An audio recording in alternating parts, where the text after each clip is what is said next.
আমার এই বছর যা বিয়েবাড়ি পড়ছে আমার মনে হয় না যে আগে কখনো একই বছরে এত বিয়েবাড়ি পড়েছে।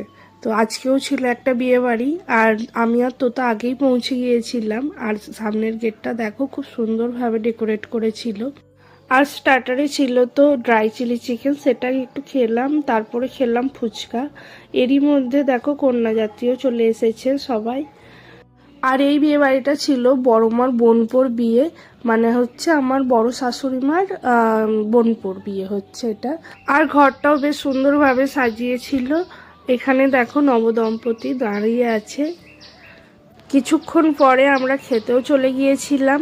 আর আজকের মেনুতে ছিল কড়াইশুঁটির কচুরি, আলুর দম, তারপরে হচ্ছে ক্যাপসি পনির, আর ছিল ফিশ স্যাটে, পোলাও, চিকেন, তারপরে চাটনি, পাঁপড় আর মিষ্টি, আর শেষে খেলাম আইসক্রিম। আর দেখো সব ননদ